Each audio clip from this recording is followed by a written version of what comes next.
first take you through a virtual reality process, a bit of a video slide, and then we'll take you to a brisk presentation. And as you can see, I've got a vibrant panel. They're already discussing the panel. And then the panel will start taking us through, and we'll just update you tangibly where we are.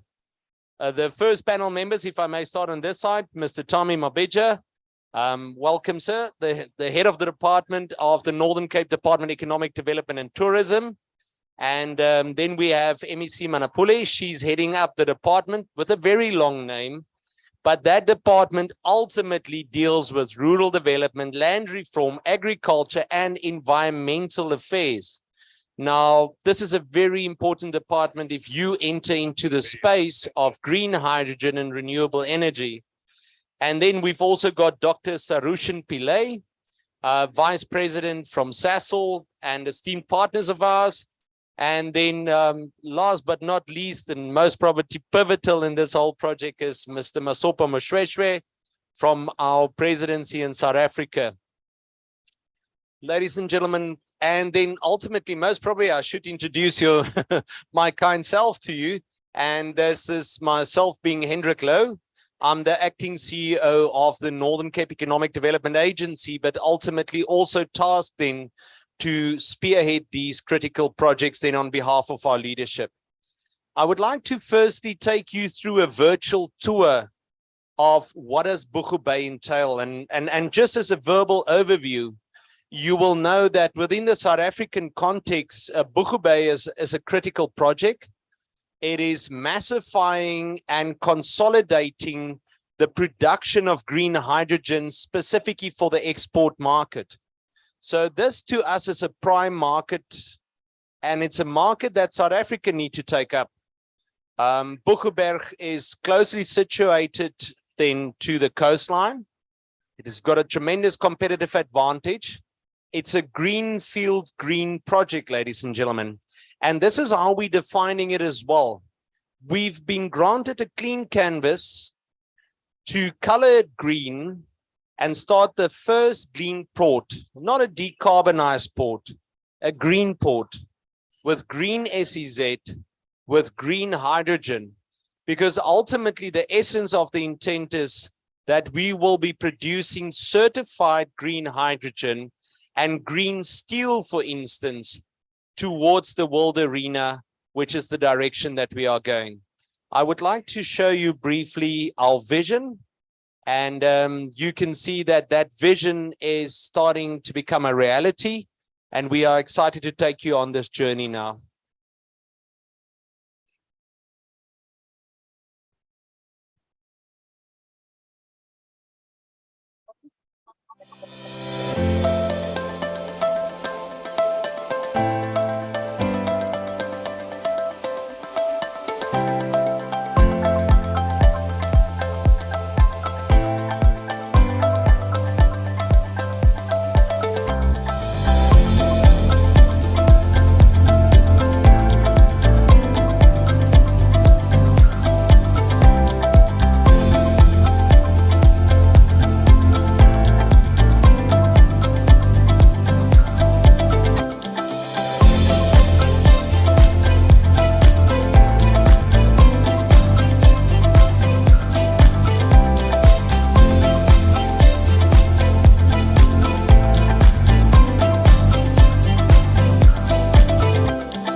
Gentlemen, as you can, ladies and gentlemen, as you can clearly see, this is a reality. It's a reality that is under construction. And briefly in the presentation, I just want to give you some reference in terms of update that can take you through the process. And very important for us on the next slide, you will see the situation whereby the Northern Cape basically at this stage aligning itself, South Africa aligning itself, and the global JETP process to us is pertinent. And we underwriting that, we supporting that, and we basically not infringing it. We are putting it integrally part of our whole system of strategy and economy. On the next slide, you will see that we literally extend and build what we've got in terms of our policy. Masopa eloquently referred to that on Monday and on Tuesday to say that we've got a 2007 history starting with research and development, technology being introduced, practically instituted in institutions, and then furthermore starting with the energy transition process that is initiated well through a strategic pathway. And ultimately where the reality hits it, where we transform this into an actual project, is what we've then got in terms of the Northern Cape Green Hydrogen Strategy. This strategy launched last year at our South African Infrastructure Conference, September. We also then march onwards towards Glasgow, and subsequently, not just the presidential support, the provincial uptake, but also our commitment from our partner Sasol, taking up the Lighthouse first 5 gigawatt investment, not an ambition, a reality which we are concluding on pre-feasibility and feasibility. An announcement which was then furthermore accentuated by the commitment by Transnet, and you will know that there's currently a RFQ for the port in the west coast of the Northern Cape that will be a dedicated green port for green hydrogen facilitation of production. A port which is currently supported by the World Bank through a study as a very, very primary and a very important bunkering fuel facility for green hydrogen as well on the southern tip of Africa. When we proceed, ladies and gentlemen, you will see that on the next slide, just extending over what is our competitive advantage. I don't want to bore you with the detail. In South Africa, our well-renowned CSIR has done extensive studies on that. And there is not a single mitigating factor to be here today. I can boast that we've got the best overlay of radiation, the best overlay of complementing wind and the timeframes within. We've got the open land mass. If I can just quickly give you a reference, the Northern Cape in size, similar to that of Germany. So this land mass combined with 300, well, actually to be exact, 330 kilometers of coastline, combined with the renewable energy resource, which we then ultimately can combine with logistics and infrastructure, gives us a global advantage to reach price margins, but very importantly, also to reach volumes, consolidated volumes. And we do know that in consolidating volume means of production, volume inputs, and that is what makes us then also price competitive. The additional benefit, we are not burdening any fossil heritage here. We are initiating on a clean canvas, a green reference consistently that runs like a green thread throughout the development, which is for us of pertinent importance towards certification. Certification of our ammonia, certification of our hydrogen, certification of the manufacturing, noting that South Africa with Zimbabwe has got over 90% of the world's PGM groups, platinum. We do know that Northern Cape has got over 80% of the world's manganese resource and the richest and highest yielding iron ore finds. Combine this with energy, combine this with logistics and infrastructure, and once again, that green thread becomes a golden thread, ultimately, ladies and gentlemen. Advancing furthermore is in terms of that, is I just want to emphasize briefly on the center is then also a special economic zone, a deep port harbor of world standard, and that special economic zone currently occupying space capacity of 30,000 hectares, giving us a tremendous benefit and international competitive advantage. What do we focus on as the Northern Cape? We do not just focus on the production of green hydrogen for the export market. We also understand that there's a JETP process.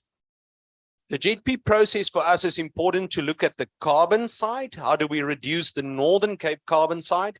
How do we reduce SA in carbon and what's our contribution? In addition, it says we've got a minimum of 130,000 employee souls captured in fossil.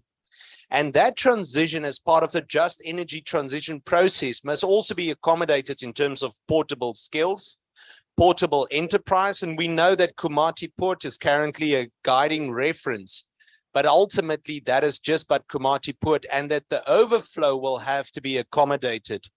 So for us, local industry and grid, introducing new and conforming existing and transitioning to green is pertinent. Also then conforming our mining and transport industry. As mentioned, our world-renowned manganese, iron ore sources, diamond sources, lime sources is heavy emitters. And this gives us the added benefit of converting our own industry. At any given time in the Northern Cape, virtually every 2 minutes of the day, a heavy hauling truck is put on the rail.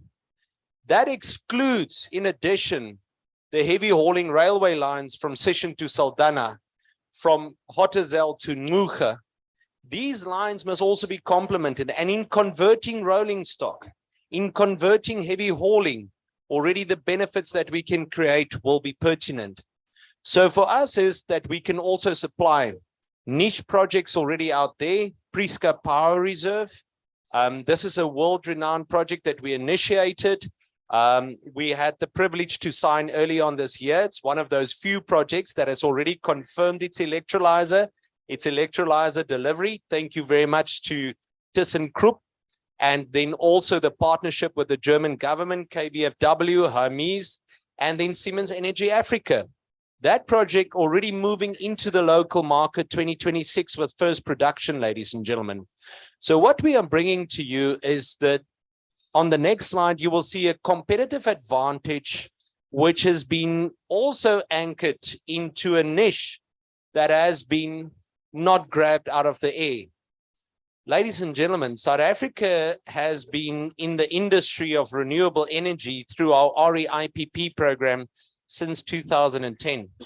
We've got more than 5 gig already into the grid, lion's share in the Northern Cape. So from that side, we've got the credibility that 60% of the hydrogen entity, which is dependent on renewable energy, has been secured. In the sense and secured that you've got integrity and that we can expand to link up.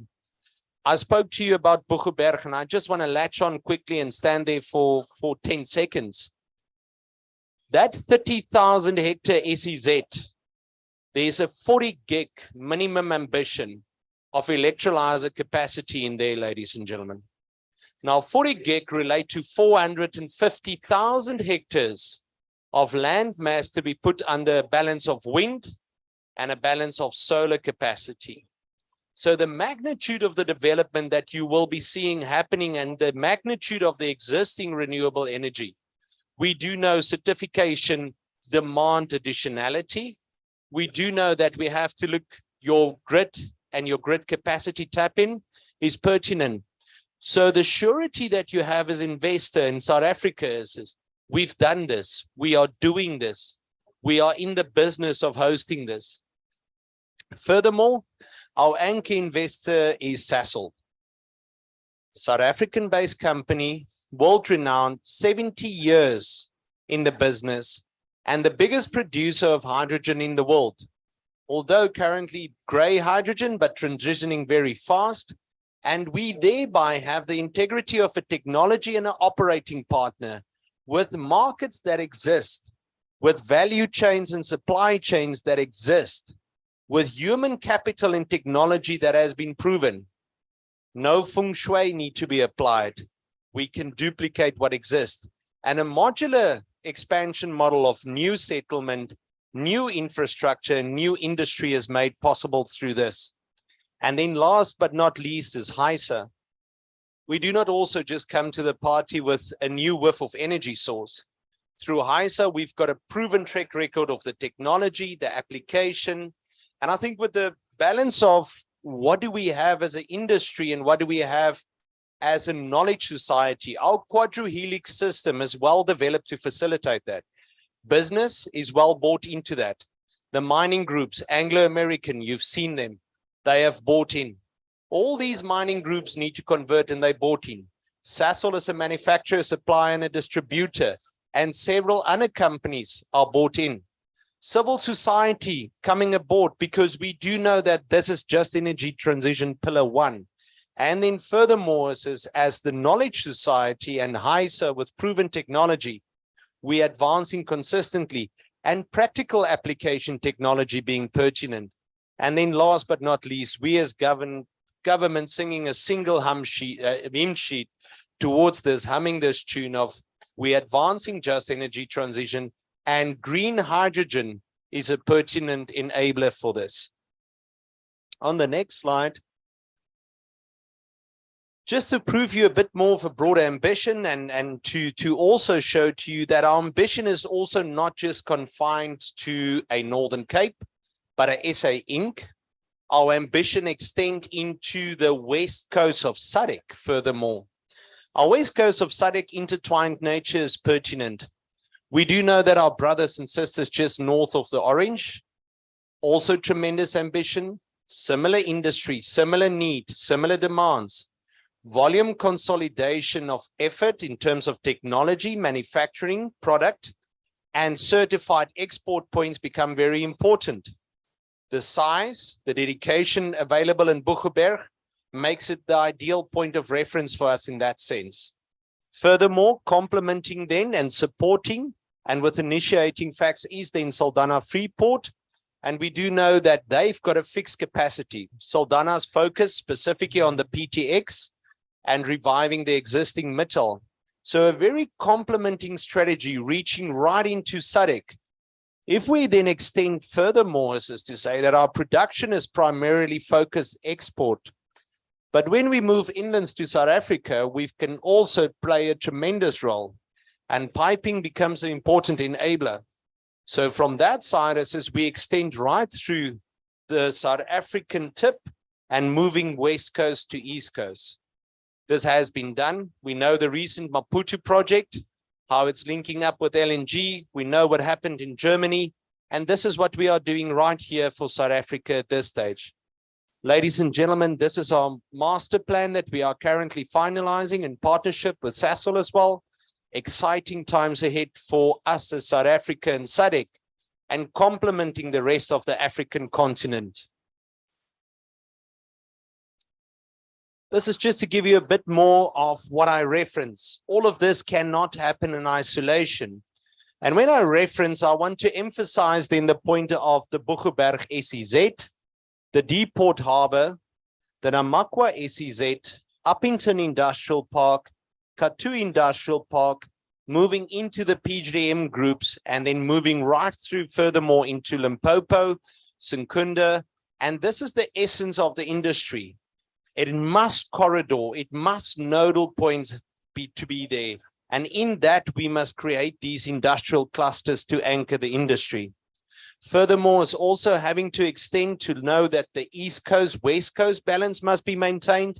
That equilibrium important, and also supplementing what is then happening in Saldanha and Gqeberha.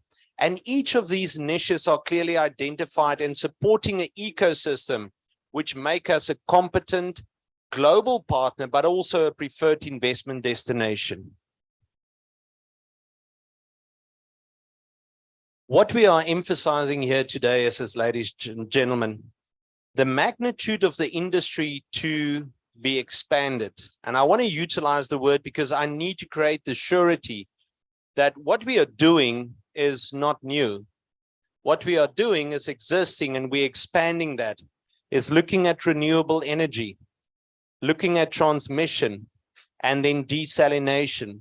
So those anchors, those volumes that I've referenced with a balance between SADC, Namibia, the Northern Cape, and then the Western Cape, warrant investments that is consolidated with expansion principle, that warrant producers, OEMs, to set up shop in those industrial clusters. On the next slide, the green industrialization process. Now there I will have to hold myself back, and now I nearly want to say, I don't want to patronize you, but the green industrialization process, the reindustrialization process, is absolutely tremendous. Already we can see what green has meant for a metal plant that used to be redundant in a Saldanha Freeport. What can it mean for new horizons? I've mentioned the PGM, I've mentioned iron ore, manganese, and this is what we're really emphasizing. On the advent of accessing then also the era of not just green hydrogen ammonia, but also moving then into carbon combined, we're moving into PTX. And we haven't touched the tip of the iceberg. With a renowned partner in terms of aviation, PTX, the skies are limit. Pardon the pun. Green Harbor, onshore, offshore services, I've elaborated extensively on that, ladies and gentlemen. And the Boegoeberg Green Port is to us a tremendous value add. It's not a carbon zero or zero carbon port. It is a green port orientation that we are aiming for. And this is a tremendous emphasis that we need to place for the certification process. Now, just mention this is what is the basket, what is the ecosystem in that?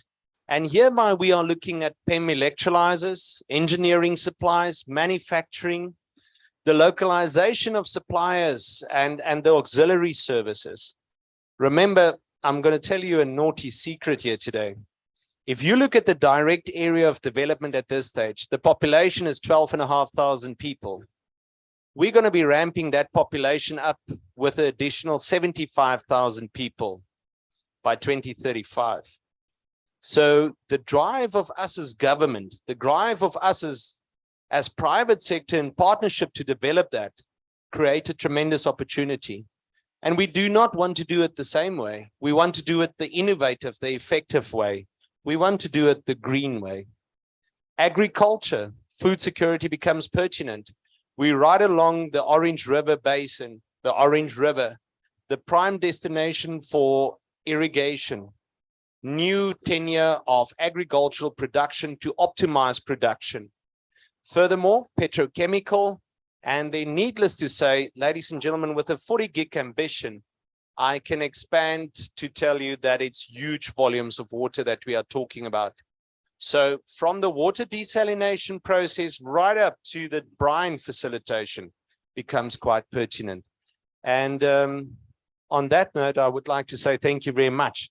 I want to move over to the panel, and I'm going to have to put Masopa firstly from a national perspective on there. And then I'm going to ask my HOD to briefly speak about the investment. And then most importantly, as my MEC, is then on the environmental side, and then our investors from Sasol side. Masopa.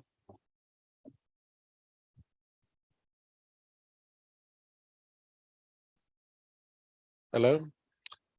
Thanks very much for that comprehensive introduction, Hendrik.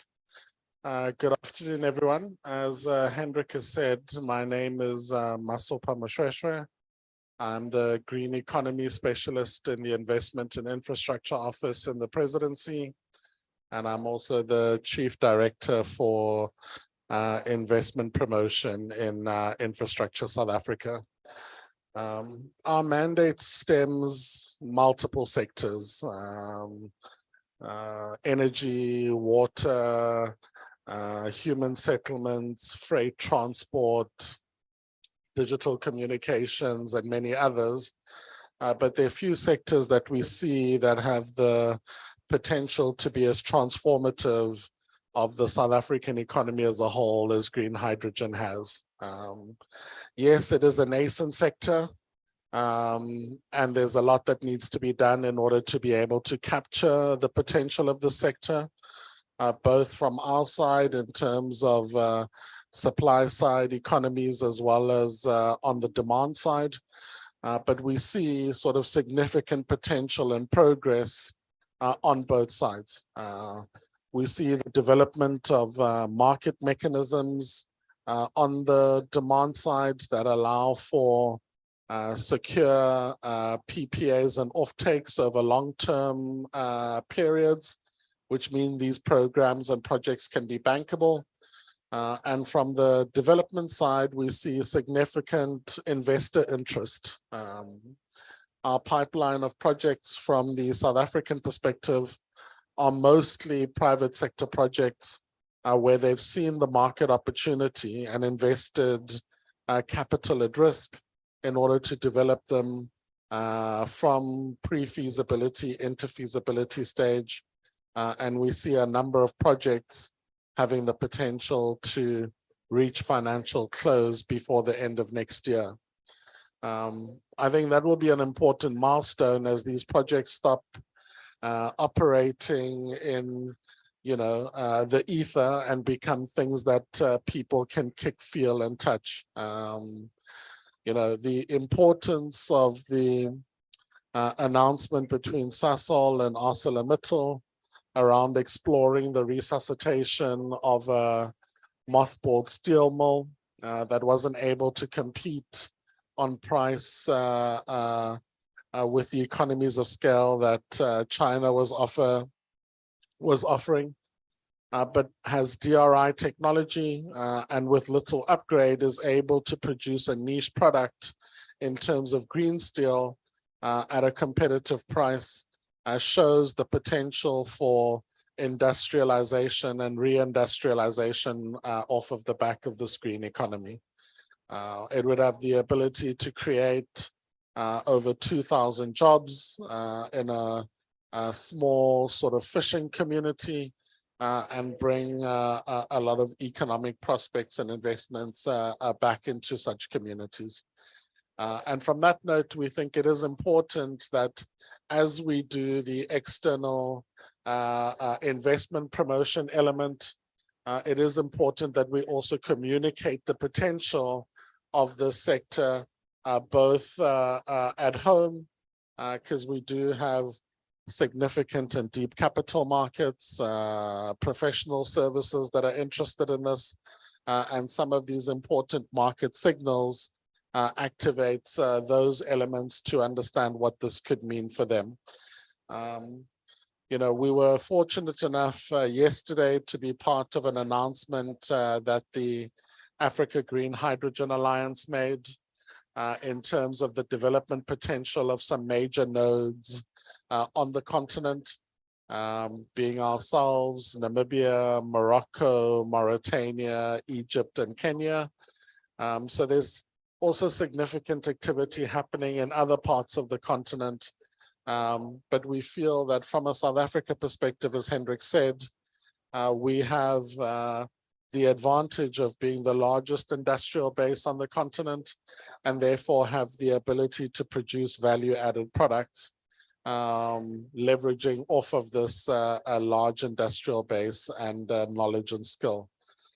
So this is an area that we're extremely excited about. We have found a very willing and competent partner in the Northern Cape. As we go out and sort of tell the story, we do point to the fact that, the rubber really hits the road at the provincial level. That's where the investment promotion work happens. That's where investors are taken from delivering or maturing concepts into real tangible projects. And from that perspective, we are very proud of the immense strides that have been made by the Northern Cape from when we first engaged around green hydrogen in March last year to the development 6 months later of their provincial cabinet approved green hydrogen strategy, and now moving sort of major catalytic projects from concept to pre-feasibility stage going into feasibility studies. So we see the Northern Cape as sort of leading the pathway in terms of this, and an example that multiple other provinces and other regions can learn from. Thanks very much. Thank you very much. Thank you very much, Masopa. We truly appreciate that. And I think colleagues, just to caption on what Masopa has mentioned, is that the implementation phase has arrived. We beyond strategy, we beyond technology proof, we on feasibility, we're moving towards implementation. We need to kick, feel, and touch what we are busy with, and we rapidly chasing that frontier. HOD, how are we going to make that happen? I'm not sure how we're going to make it happen, but just to indicate that I think the strategy, as everyone has talked about, that we developed on our green hydrogen path, we must really thank the assistance of the ESA office and the guidance that they have given us in putting together that particular strategy. When we launched the strategy, I must indicate there was a lot of people are not too sure about the green hydrogen projects, whether we're going to be able to take them forward. But we are moving, and we are quite committed with a partner like Sasol as our pathfinder investor, spending well over 300 million just to finalize their feasibility. I think we can't get a commitment better than that. And working with a South African company that has got the technology, that has got the human resource to handle hydrogen. In this case, the only difference is that it will be green hydrogen being powered by our renewables. And then on the Prisca project that Hendrik has talked about, it's a project that is reaching financial closure early 2023. So this is the first project that will have ammonia, green ammonia, into the market from the Northern Cape. And yes, there is a lot of demand on the water part, but this is an inland project that will use affluent water. As you know, South Africa is a water scarce country, so issues of water are critical. In this case, using affluent water to take forward their project. We are talking to a lot of investors, and we don't just want to have the green hydrogen project. What we've done is that we've also put together a supporting area where we're going to support industry. In the past, what has happened, just taking an example of the manufacturing of the panels themselves as an example. Once we start with our project, the one of Sasol, or once we get to fill up this 40 gigawatt ambition, we're gonna have a constant demand for these panels. It's not gonna be a stop and go, but then we've created space for these companies to come and be able to can set up within the South African context, in South Africa, in the Northern Cape specifically, because we'll have sufficient demand. So our excitement about green hydrogen is not only on the product that we produce from green hydrogen, but it's also the manufacturing that we're gonna be able to attract into South Africa. And as everyone understands, South Africa is busy they're busy with industrialization in other areas, re-industrialization. And the example that Masopa has given about the ArcelorMittal example, where you can just go and re-industrialize and make sure that you can produce a premium product that will be consumed by certain markets. And just to indicate on the Prisca hydrogen project, the reason why it's coming up even earlier into the market is just the magic of how they've been able to can produce that ammonia at a very cheaper price than everyone else in the market and in the center of the Northern Cape. But us coming also here is really to come and interact with those who are wanting to come and set up. 5 gigawatts of the 40 gigawatts is just the first project. So we still need to attract a lot of other companies to come into this area, to come and assist us to develop South Africa. Thanks. Thank you very much for this, Mr. Mabija. Ladies and gentlemen, the national strategy is out there. The tangible strategy, thank you very much for that, Mr. Mabija, is based on industrialization, localization, size of market, consistency of market. It's been confirmed, it's out there. Facilitating the investors has also been out there, and as HOD has rightfully mentioned, it is existing in terms of the SEZs. Exciting times, I think, HOD. I've got the privilege, luckily, if I was in South Africa, I would have been in protocol trouble, but I'm begging of the MEC. I've got a slap bang in the middle of this discussion, but the reason for that is MEC, thank you for taking time from your important portfolio, also with the minister and the negotiations on the JET-P. But ladies and gentlemen, we also had consistently Monday and Tuesday red tape reduction. South African EIA processes are red tape, it's delays. But these are the important checks and balances to the extent where the MEC said, well, Hendrik, if you guys are offering this out there, I'm availing myself to guide you on the EIA process and to commit ourselves as a department, which she is heading diligently in the Northern Cape, on investment facilitation and clarity via our EIA bio offsets, and a very exciting initiative in the Northern Cape, the red zones, but she'll tell you more about that. Thank you, MEC. No, thank you very much, Hendrik. My name is Masema Nopole. But before I speak to the issues that you said I must speak on, I think earlier on we indicated you downplay our capacity and our natural endowment in our province.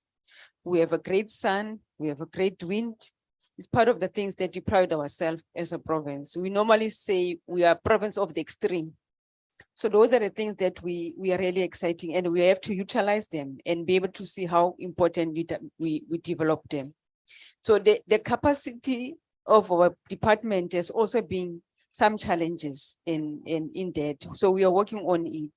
But before I go there, then again, I would say that it's important for us to be able to understand the environment, the portfolio that I'm in. I have to ensure that I balance the preservation, the conservation of our biodiversity, at the same time, promote development, come up with an enablers of our development in our province. So the Premier started saying that we as a province, we just have to move around and not knowing as a headless chicken. We have to develop a strategy, a conscious one, where we want to be.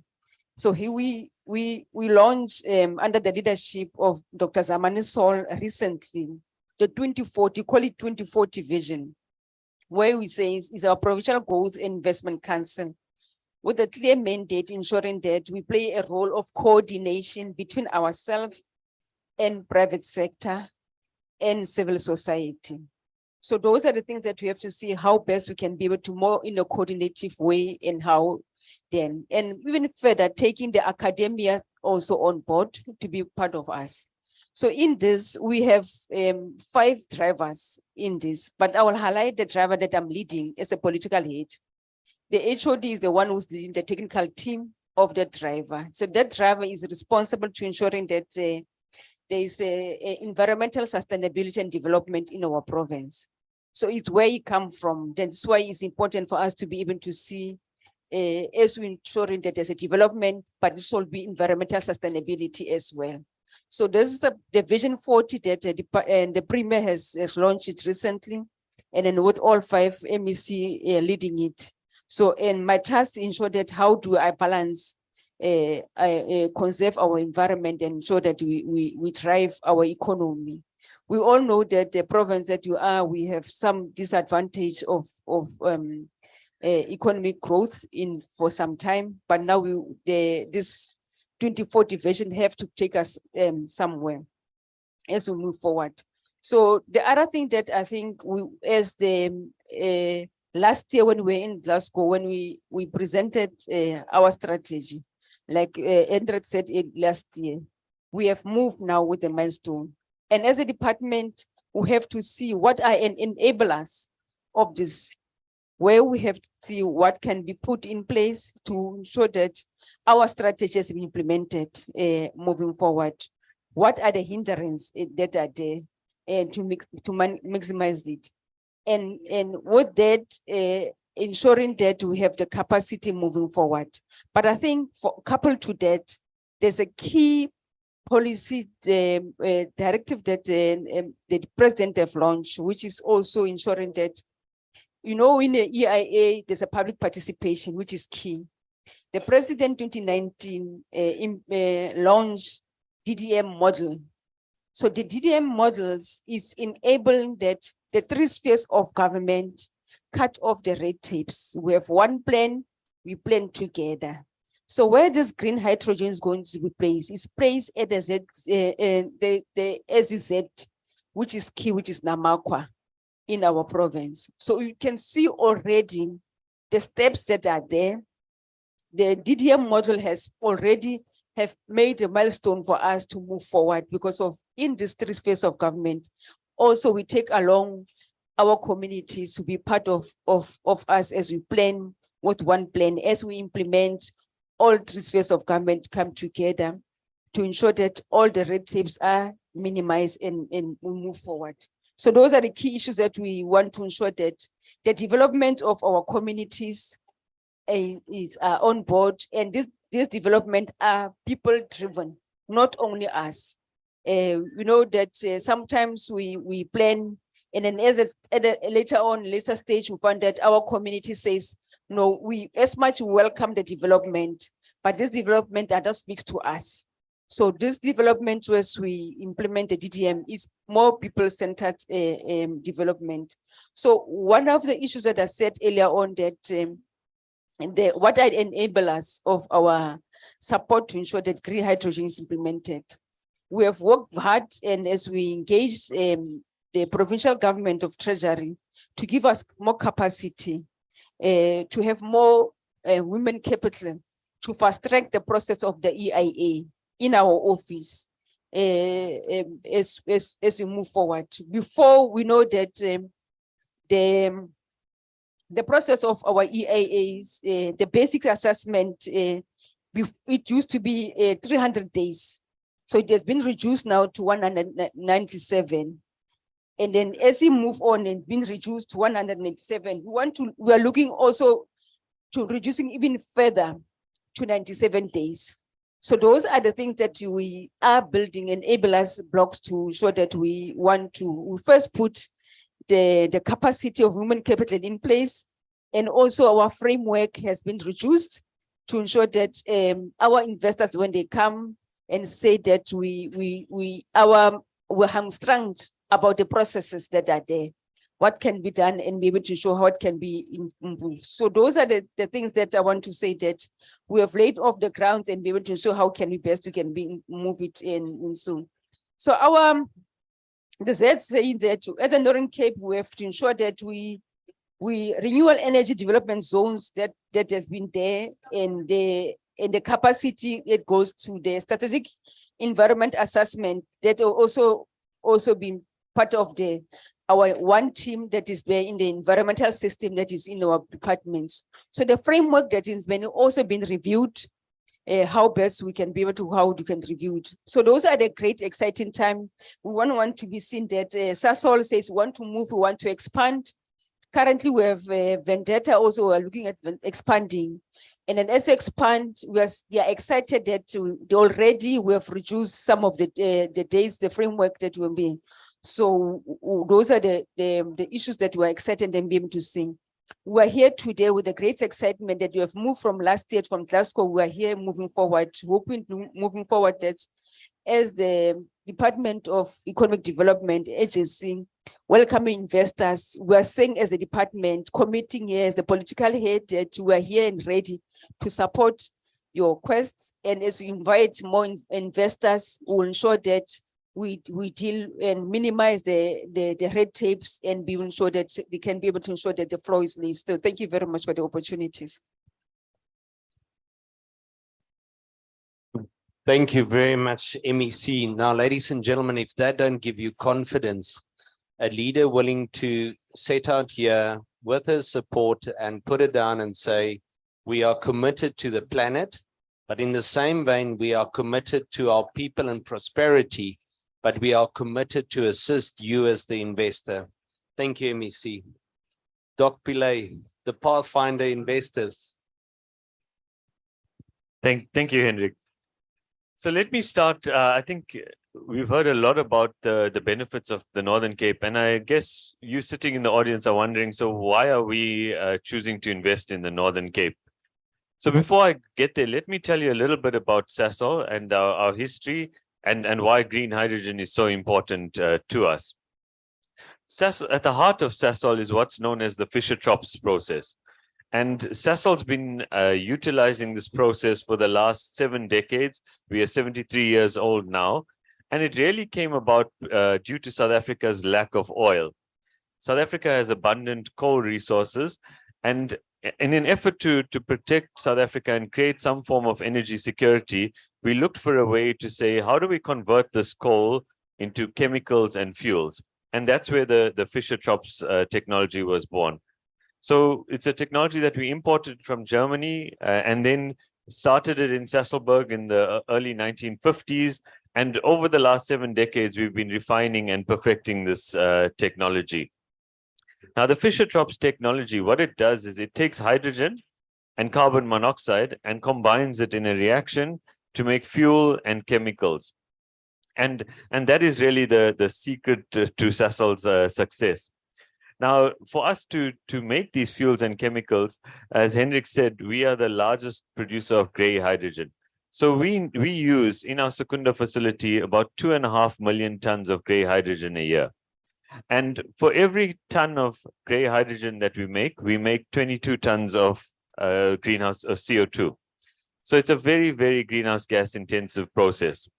I should actually say that quietly talking at a COP conference like this, but okay. But the opportunity we see is to pivot those assets. So to take the assets that we have, the Fischer-Tropsch assets in Sasolburg, Secunda, and to replace that gray hydrogen with green hydrogen. And it does 2 things. It allows us to decarbonize our facilities to reduce that massive CO2 footprint, but also then to pivot quickly. Because we're not building new facilities, we're not building new plants. We're taking what we have in the areas where we've established ourselves in Sasolburg and Secunda and converting those existing facilities to make sustainable products. So when you talk 2.5 million tons of gray hydrogen, now you go looking for 2.5 million tons of green hydrogen. That is a massive amount of green hydrogen that's required. To put it in context, to produce that amount of green hydrogen, you're going to need about 20 gigawatts of electrolyzers.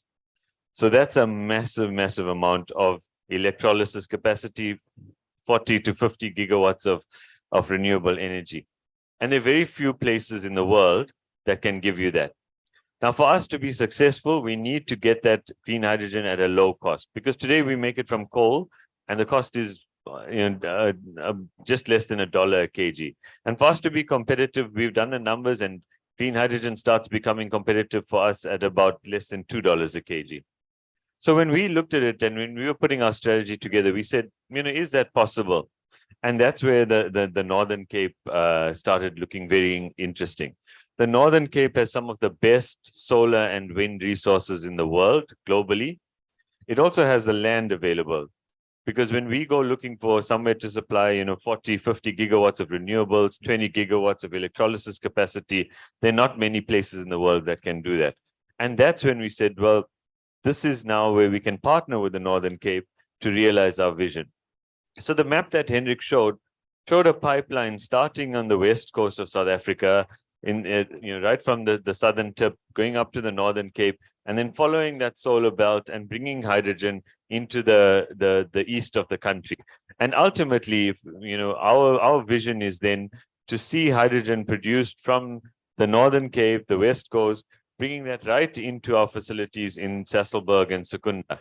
And the opportunity for us is to provide that anchor load, because although we will start with the Boegoebaai port and look at the export opportunity, because that's where the demand is initially. The demand is going to be for exports like green ammonia, green methanol to the European and the Asian markets. And we will tap into those markets, because we know we will be able to be a low-cost producer of these products, and we will also be able to attract a premium for the products. But ultimately, our vision is then to re-industrialize South Africa, because that's what we hear about. And to take those jobs, you spoke about the coal mining jobs that we have and the people that will be impacted. Can you imagine if we can then give this vision, bring this vision to reality, take the green hydrogen to the industrial heartland of the country, start now beneficiating the green hydrogen. And we've then prioritized a few use cases, and I'll quickly talk about that. The first thing is to convert green hydrogen using the Fischer-Tropsch technology to valuable fuels and chemicals. And the first fuel we'll be looking at is what's called sustainable aviation fuel.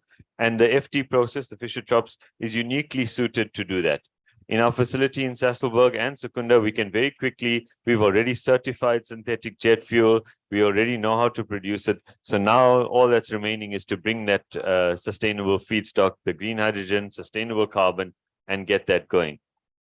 We also see the opportunity to catalyze the mobility sector in South Africa. We know that green hydrogen will play a significant role in the heavy duty transport. And to that regard, we want to start small, and we're starting with a small 60 megawatt project in Sasolburg.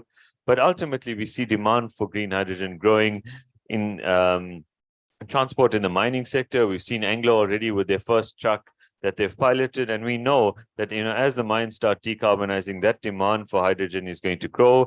The demand for heavy haul trucks in South Africa is also going to grow, and we would like to then provide that from production centers like the Northern Cape.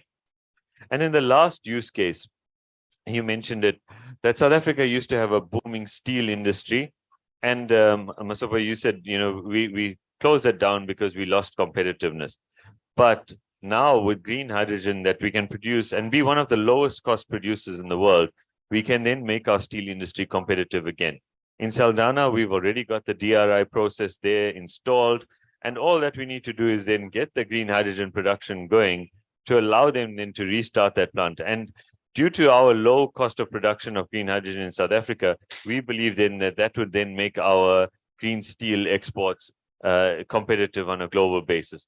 So we're very, very excited about the opportunity in the Northern Cape. We fully committed, as HOD mentioned, we've already committed significant funds to the pre-feasibility and feasibility. And we're already seeing the interest from partners internationally in the country coming on board, both for the product, for the to be finance investor partners, and they know that there's a tremendous, we're sitting on a tremendous opportunity in the Northern Cape, and if we can jointly unlock that, we really will be able to do something special for the country. So I'm really excited about this, Hendrik.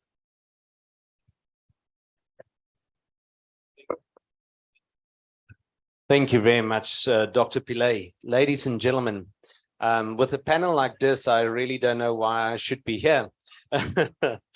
Doc, if you've got to anchor a lighthouse investor to this extent, 70 years of experience in a transitional phase, confirming what we as government set out, and like Mr. Moshoeshoe has initially mentioned, is this started out to be a strategy, and now we've proven it to be a reality, and they buy an investor like this. I've got the privilege now this afternoon. There's the option of having questions asked, but I don't want to do that. I want to beg of you to join us for a light refreshment, a cup of coffee, a cup of tea, and let's have a business discussion about something that will supplement our blood glucose levels as well. To my panel members, each of you, what a tremendous privilege to serve with you. We look forward in realizing this. I must do a quick snapshot advert. Please do know, Masopa is heading that, the South African Green Hydrogen Conference, 28 to 30, and there's going to be a visit to Boegeberg on the 1st. Look out for that. That's going to be a biggie, if I may say, and it's going to be quite a big one. And to you as the audience, thank you very much. Do enjoy the day, and please do meet us with something on that side. Thank you, ladies and gentlemen.